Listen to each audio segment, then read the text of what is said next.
wealth, the surprising truth about business, money, and luxury living. I want to just ask you, just a few of you as well, when you heard that title, what is it that you would really love to learn in this lunch session today when you heard that? What is it would be really important for you? Just one or two of you. How to have that. How to have that. What else? How to be in the present moment more often, like all the time, So that. so that I can achieve the goals that I want. Okay. Okay. Help other people. How to not have my life be so much of it around busy work, which I think is that smallness.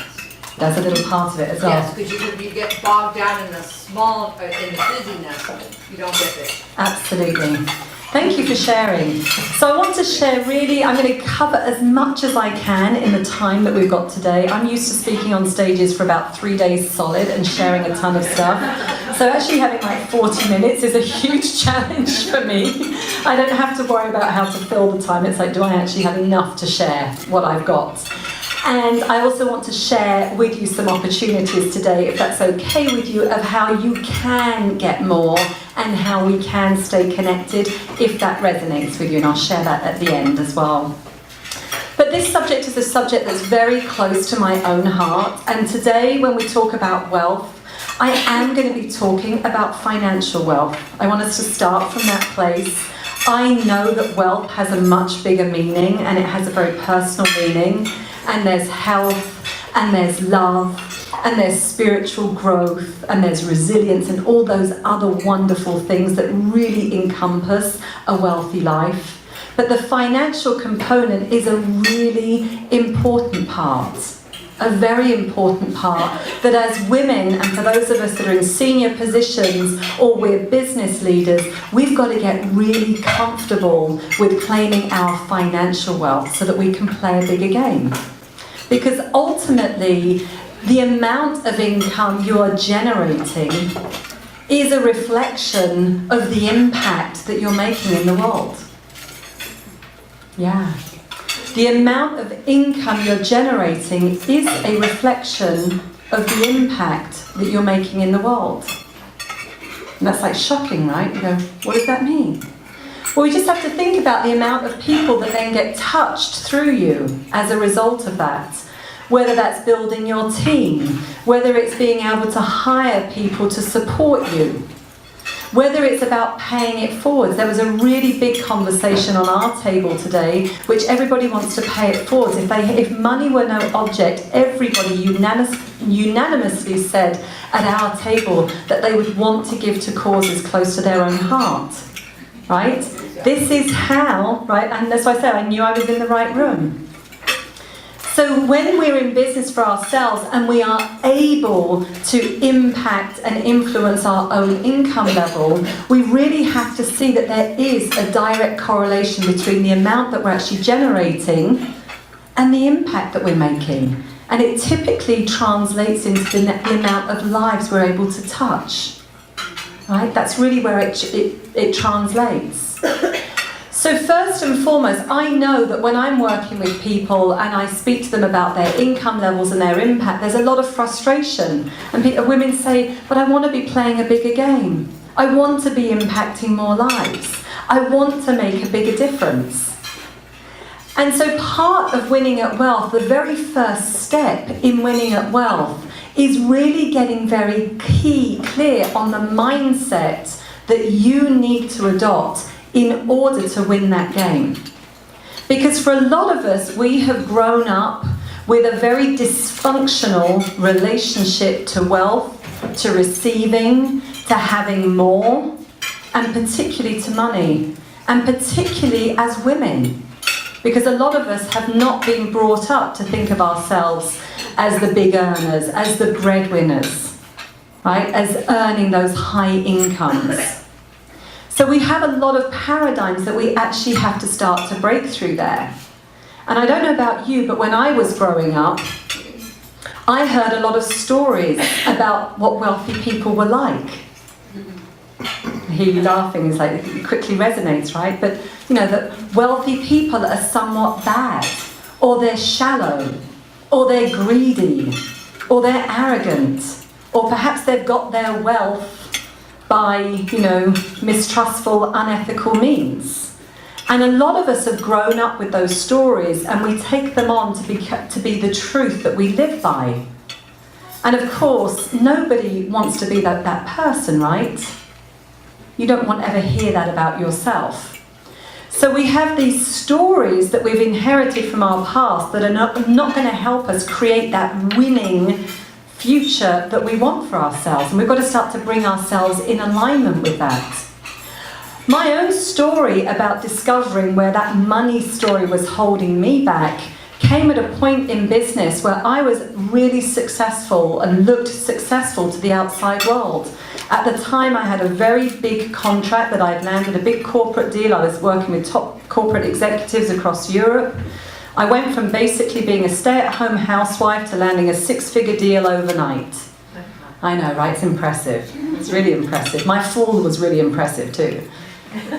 Probably more impressive than that. And I knew full well that people were talking about me. I lost friends along the way. There were women that were saying things like, who the heck does she think she is? Oh yeah, it happens. This is the truth. There are more people that will be against you on your way up than will actually support you. And what I didn't realise is, first and foremost, I had that contract. I lost it about 3 years later, had a team of people working for me and been flying high, and as I say, as far as everybody else was concerned, I'd made it big time.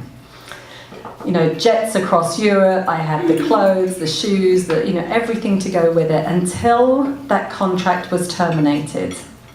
And within weeks of losing that contract, I found myself scarily close to bankruptcy. But I actually didn't even realise I was close to bankruptcy until my then Swiss accountant told me. And she pulled me aside and said, Vanessa, ooh la la, because we spoke French then in Switzerland. And I always knew the minute she started any sentence with ooh la la, we were in trouble, right? And here I was with probably the equivalent of, $1,500 left, bills to pay, and I was going under big time. And it was like, how the heck did that happen? To say that I felt stupid, embarrassed, ashamed, is an understatement. That was really one of those moments where I truly did not want to get out of bed. I wanted to hide under the covers. I wanted to bury my head in shame and disappear and not see any of those people that had been saying like, who the heck does she think she is? Because now I felt like I'd really lost face.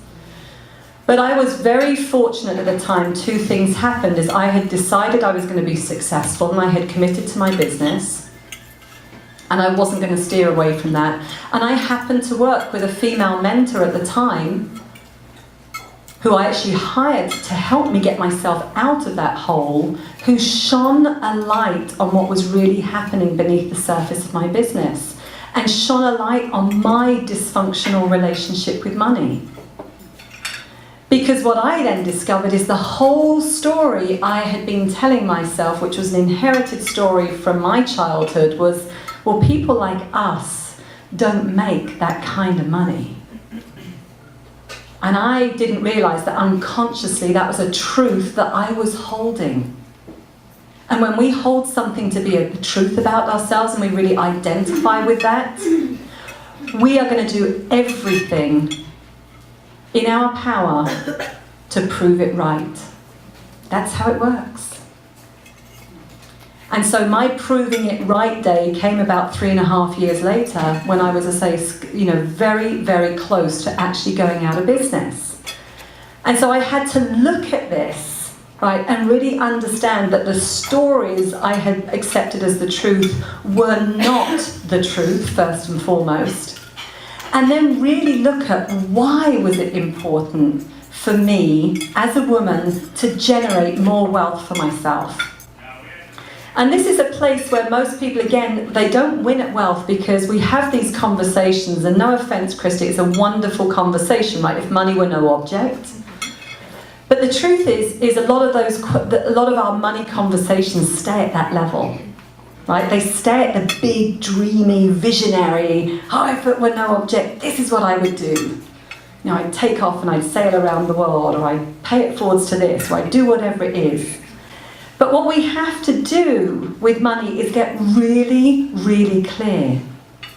And really clear on why we want to win at wealth and live that life of luxury for yourselves. And when I say luxury, by the way, everybody has a different definition of that. It might be that it's more time, that you're able to nurture yourself as a woman more, that you can help more people, yes, that you could up-level your home, but it's whatever that is to you. And we have to get really, really clear on why it's important to us. And I talk about 3 levels of why. The first level of why is you as a woman. You have to actually start with yourself, which I know goes very much against the grain of how so many of us have been brought up. Because we're brought up with things, you know, beliefs that say it's better to give than to receive. Right? Angela, who's also a very good friend of mine and is also our business accountant, we were at an event last week and we performed a little experiment. And I thought I would share with you. I was actually giving money away. Real dollars and real $5. I still have a huge stash of it because I couldn't give it to women. I'll take it. Different crowd. Different crowd. But seriously, women would walk past embarrassed. They would laugh. They would get very uncomfortable. Very uncomfortable. And as women, most of our tendencies are about the minute we give it, I'm going to give it away. That's why I nearly went bankrupt. Because yes, I was earning it, and earning it's just one part of the equation. There's another part of the equation, which is you're supposed to keep it for a while as well. Right? I hadn't worked that piece out. If it just flows and then flows straight out the door, no better off. And that was what we saw time and time again at this event, is people walking past, they were uncomfortable in those conversations, couldn't receive it. One guy, bless him, he took the $5 and paid me back with a Starbucks the next morning.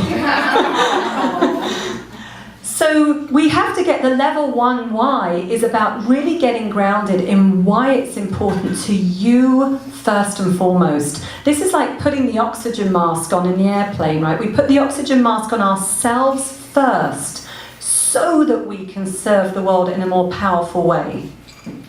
But if you put the oxygen mask on others, it's not a pretty picture. So we have to start with ourselves. And sometimes that can be that there's just something that's really important for you that you want to have, or an experience that you want to enjoy. I know for me as a woman, what's been a real driving force was I just wanted to know that I could. Right? I really wanted to know that I could. And feel very grounded and solid in that, and prove all of these stories wrong. I also have a daughter who's 14. A lot of my clients know her. She's again involved in the business. I wanted to do it for her. She's my level 2 why. So when I talk about a level 2 why, it's who else will be more successful when you are more successful yourself. Because we tend to have a misguided perception that we're taking away from other people when we're more successful. But no, it gives us the ability to give more and to be more generous.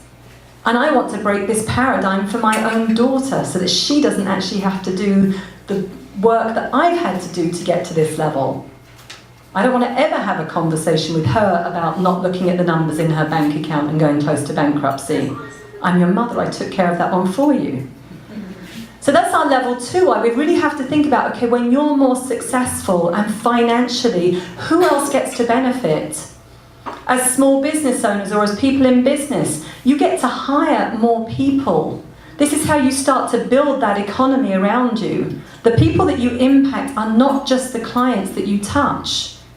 I have women on my team that have real reasons for needing to earn more money in their lives. They're single mothers. One of them has 4 children, right? It's not just the clients that get to benefit. It's those people that we also can help along the way. Sometimes I'm sure some of you have got family members you'd love to help. I was speaking with a woman just yesterday and she said, I've got 5 siblings I want to educate. Really, really important to her. That's her big why. And then the level 3 why is about those causes and contributions that are really close to your heart. That if you were able to be more generous financially, who else would benefit? The churches, the non-profits. Right? This is how we really has to come from wealth. And the mindset really has to come from a place of seeing money as a powerful tool for doing good. And yes, money makes you more of who you already are. So the good news is, for those of you that want to be more generous and abundant, if you actually had more of it, it would enable you to be more generous and more abundant and more giving. And yes, if you are an idiot and you're arrogant and you're greedy and you get more money, you will become more so. That's the way it works. Money makes you more of who you already are. And a really powerful tool for doing good. So one of the practical tools that, again, that I share with my clients as well is that we have to understand where our own set point is and our own comfort level is around receiving. Because a lot of us actually say that we want more, but I can tell you, I've been in this business for years, saying you want more and being prepared to do the work to get it are 2 massively different conversations to be in. Massively different. And if you're aspiring to having a 6-figure salary, you're in the top 5%. If you want to go to multiple 6 figures, you've now hit the top 3 to 4%. You want to go over 1 million, ladies, top 2%. So you've really got to be willing to do something that the majority of people aren't willing to do. This making sense? And when we say that we want that more, right, we need to understand, as I say, where our own, what I call our financial thermostat is set at. This is a fascinating, fascinating phenomena, and it exists in every single person. And the patterns around it, I've been studying it for years. They are beautifully predictable when you understand what it is. So the good news is you can really recognize them, and then you can really take some inspired action to change it. But this is about your level that you're comfortable receiving at. And then it's like a thermostat in a room that if we set it at 70 degrees, and the thermostat goes beneath that, the temperature in the room goes beneath that to 55 or 60, we'll do everything possible to get warm again. We'll turn up the heat. We'll put on a sweater. We'll put on more clothes. We'll get moving. Right?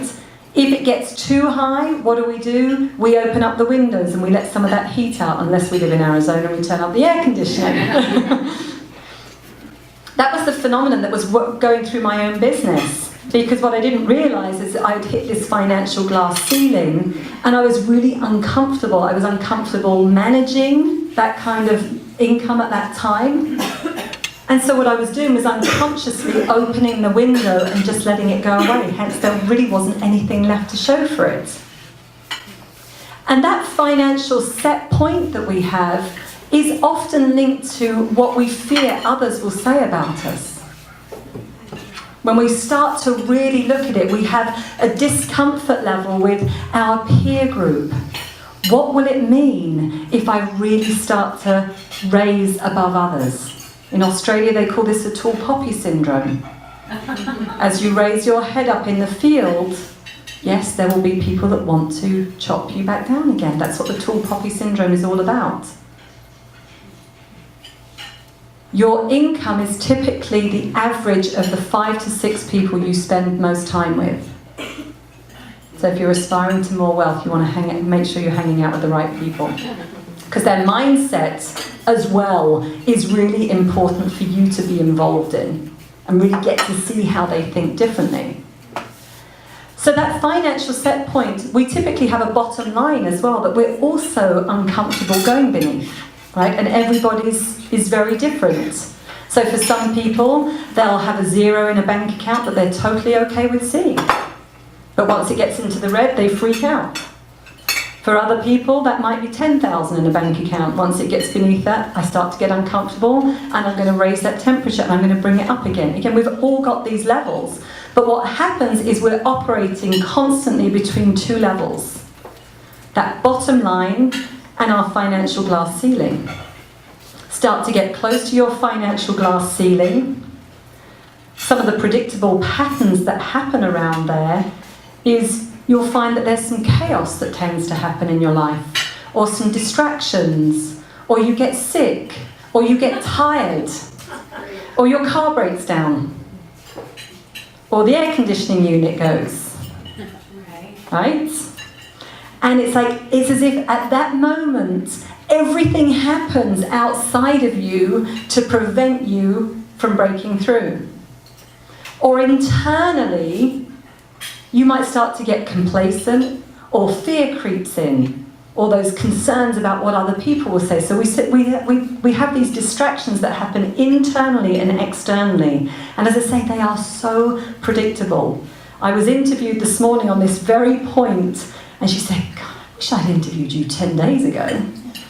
We just moved into new offices, we've been going through some business growth, we've made that big bold move, and we've said we're really serious. And she said, the next day, my car broke down.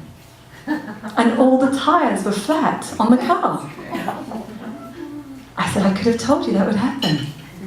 Or something like it. Like something like it. So what this creates is, this is the piece that starts to create this financial and emotional roller coaster that I speak about.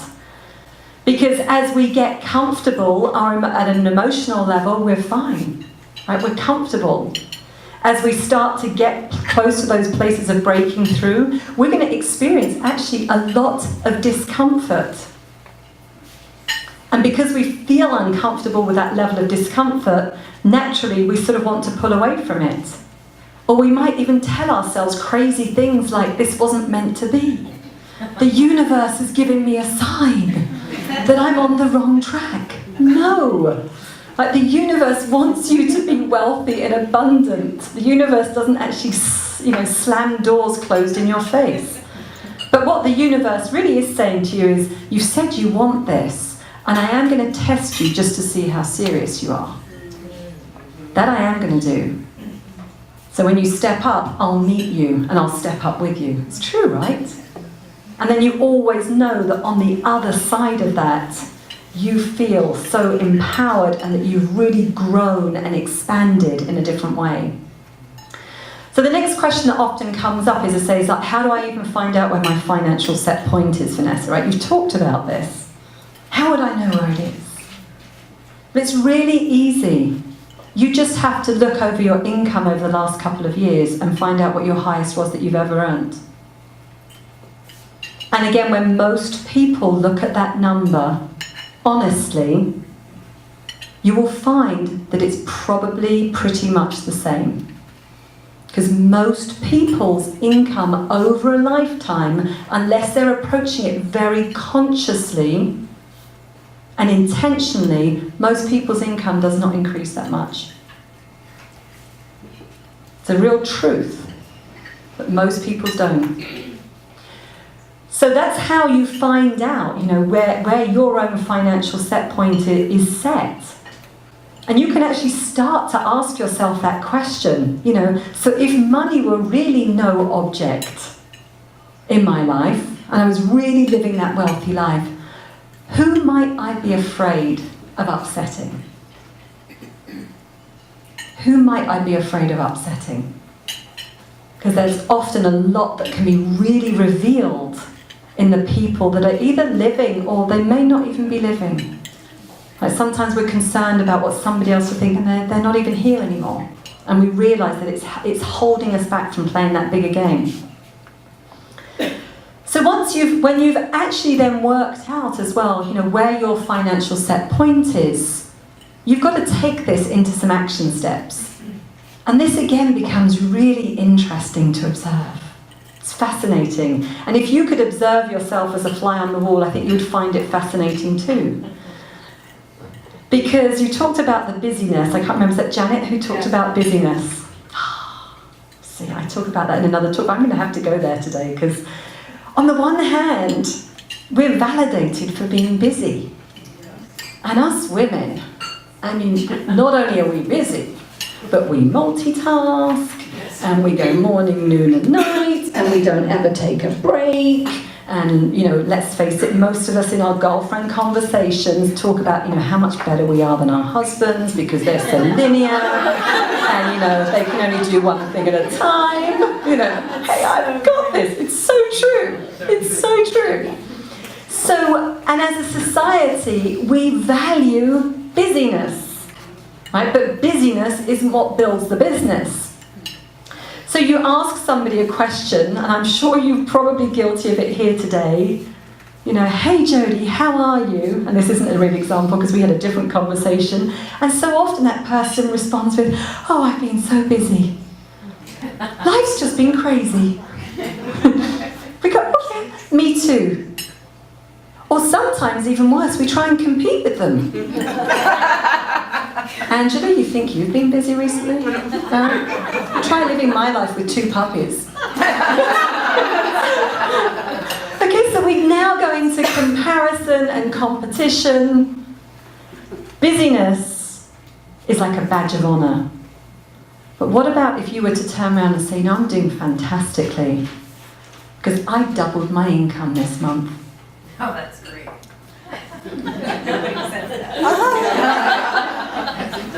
How do you think people would respond? Huh? Slap you? Right? Or I'm touching more people's lives because this is what we're doing in our business. These are conversations that aren't happening. And if you don't believe me, I'm going to give you one challenge out of here today, is go and get your closest friends and your family, bring them together in your home and tell them that you are on a path to be really rich and wealthy. And see what they have to say. It will be very revealing. So with this busyness, this is what happens, is we get sucked into the busyness thing because at some level we're comfortable, and at another level it's an avoidance strategy. And it looks like a very clever, sophisticated avoidance strategy. But we're now too busy to actually take those action steps that we should be taking if we've said we want to win at wealth. And particularly for those of you that really are in business development roles, or you're in business for yourself, and so you can really impact your income. You impact that income through the actions that you take on a daily basis. And yet all of a sudden you find yourself too busy to pick up the phone to a prospect. The phone all of a sudden weighs 10 pounds. Or you've done everything but follow up with those clients that really actually would love your services and would love to hire you. And this is what I call this generational programming that's really coming into play again there, of everything from our past and all of those stories. In that one moment that we really should be taking action to increase our wealth, that emotional response to it is so strong that we actually can't get ourselves to take action. And then we tell ourselves, I need to feel comfortable. I need to feel good about doing this. Okay? And we delay. And we carry on delaying. But when you're breaking through and creating a life that's really different for yourselves and really taking it up to a higher level, part of that is being really comfortable with being uncomfortable. That's what being bold and playing bigger is about.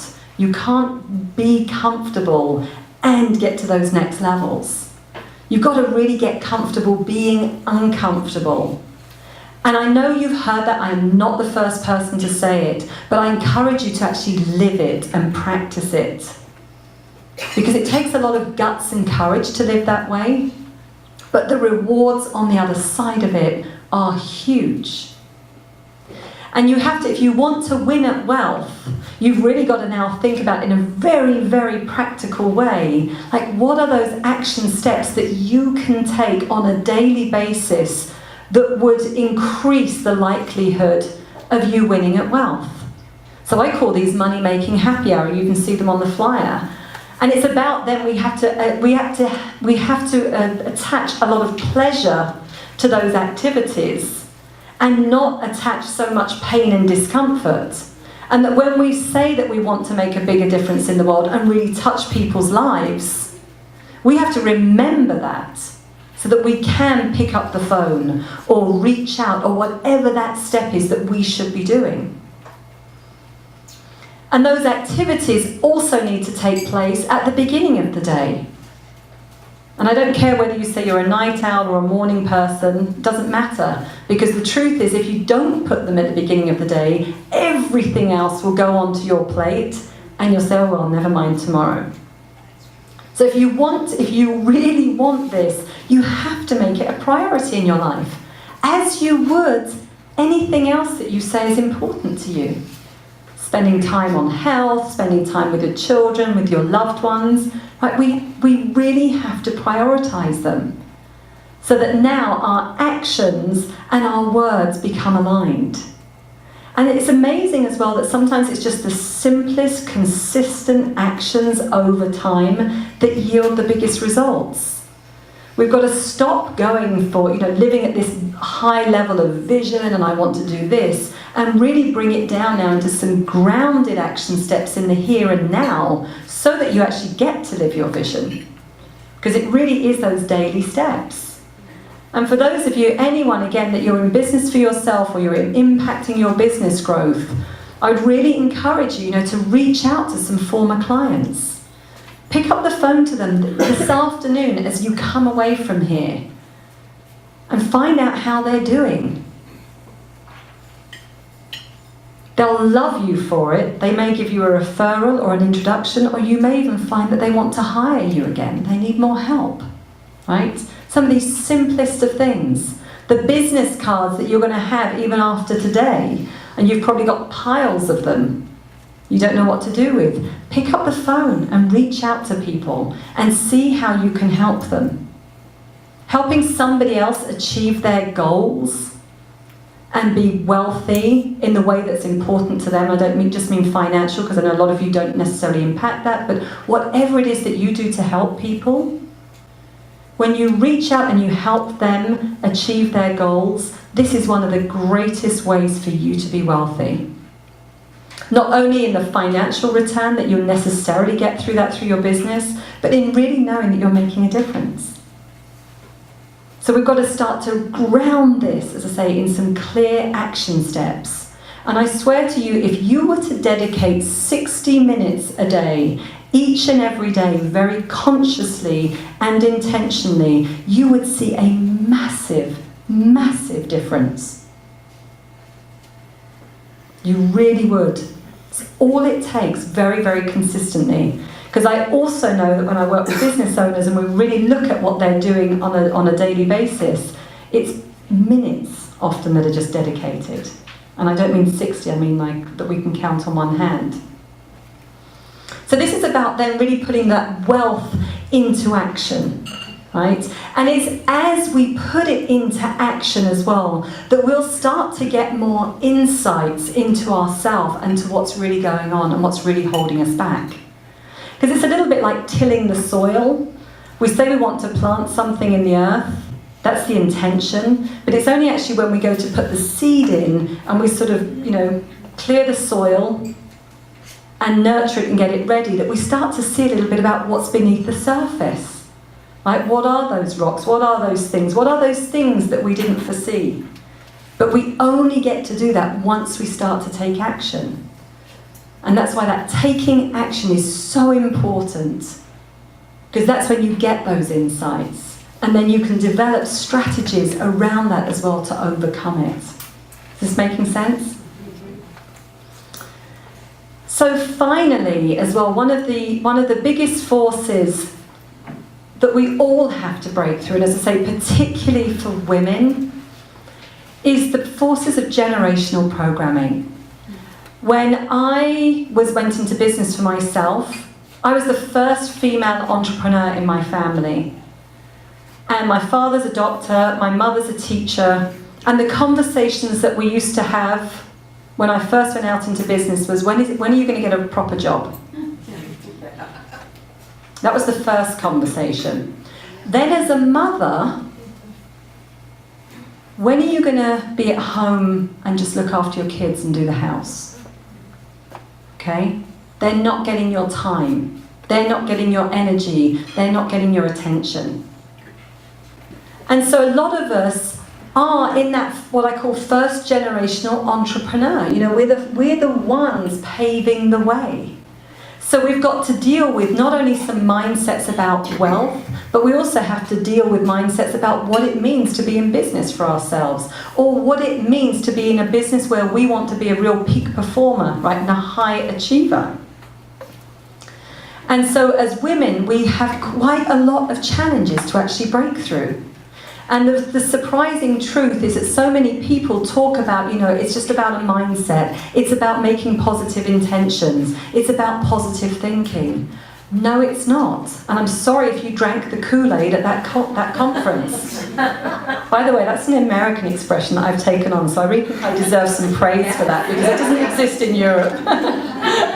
And when I first heard that, I was like, what is this stuff? Right? But when we've bought into that, it's so much more than that. It's so much more. And the biggest gift that I could give to you today is that you really have to ask yourself the question of, who do I need to become in order to get to that next level of success? Because it's way beyond thinking. Yes, mindset is a part of it. But your emotional resilience is another part of it. Your whole presence and your groundedness and your embodiment is another part of it. The reason I nearly went bankrupt was not only did I have that my own money story running beneath the surface of my business, is because I was running my business as a housewife. Prior to going out in business, I had been that stay-at-home mum for 10 years. And that is how I showed up in my business. So I wasn't looking at the numbers. I wasn't getting the right support. Right? My identity was tied up in that part of me. And for most of us, we need to expand our self-identity in order to get to that next level. It's not that there weren't some fabulous skills then. I'm still proud. I'm still the housewife, and I'm still the mother with those kids. They're a lot bigger now. Right? But we have to start to really expand our own self-identity, because otherwise what we end up doing is we just sabotage and keep coming back to that level that we were previously at. Is a way to prove ourselves gloriously right. Right? That's really how that plays. And that generational programming runs deep. There's another saying as well that in my industry they say, you know, when you break through to a new level, they say new level, new devil. Right? Have you heard it? Again, you drank the Kool-Aid on that one. Because it's not a new devil. It's the same devil that's now got a bit smarter, right? And typically has worked out just another way to try and get you to stop in your tracks.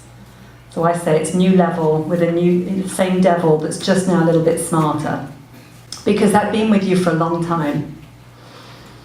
And we've got to constantly work through this. So our success is not just about what we do, but it's about so much about who we become in the process. And whatever it is that you're up to in the world, whether it's about giving to non-profits, whether it's about running a non-profit, whether it's about a business, whether it's about being a successful executive in business, whatever you are doing will only grow and expand at the amount that you are willing to grow yourself. The two have to go hand in hand. It's strategy and it's personal growth. And that's why I feel so privileged and delighted to be in a crowd like this, right, of conscious business. Because it's all about growing not only what we do, but it's about growing ourselves inside of that.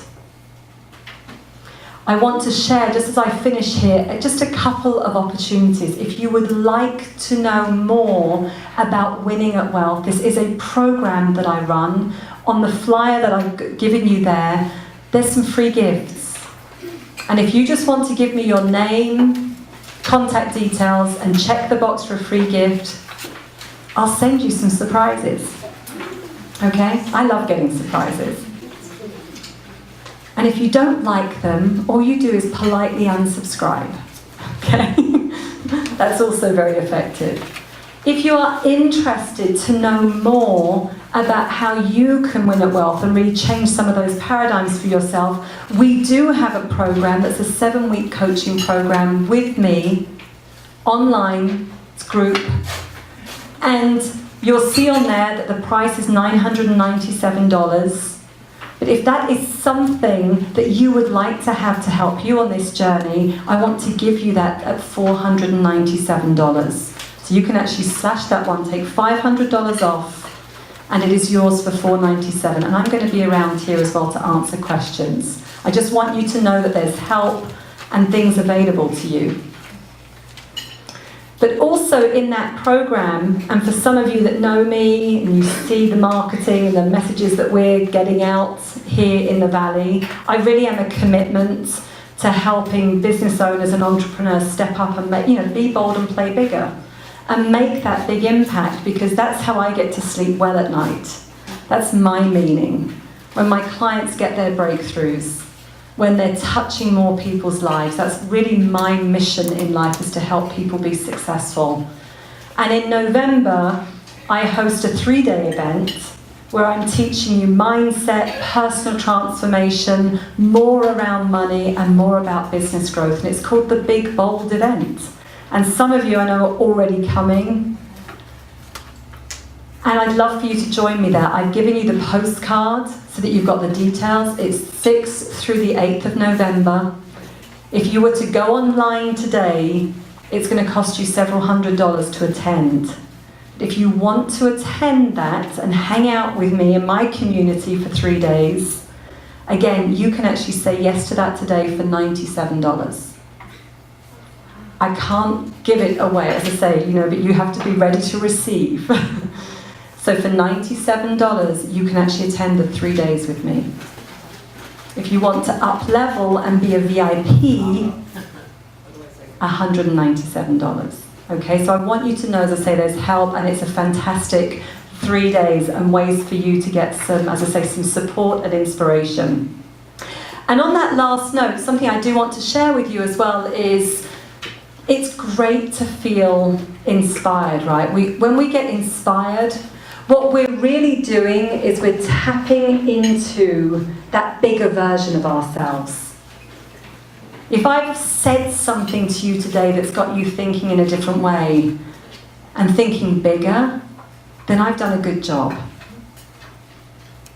But thinking about it and being inspired is just the first step, because it starts to shine the light on what's possible for you.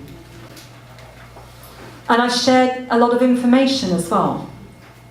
And again, information is really important, yet if we don't do anything with it, that's all it remains, is information.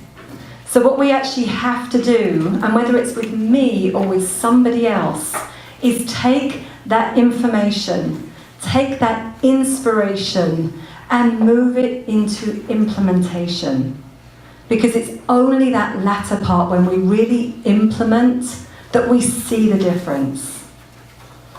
And the words that I want to leave you with today is if you are really knowing in your heart that you are meant to make a much bigger difference in the world, then it's time to claim that you want to win at wealth, live that big, bold life, and take some real guided, inspired action steps to get there. Because the truth is, there are hundreds of people who need your help, and they are waiting for you to step up and shine your light brightly. Thank you so much.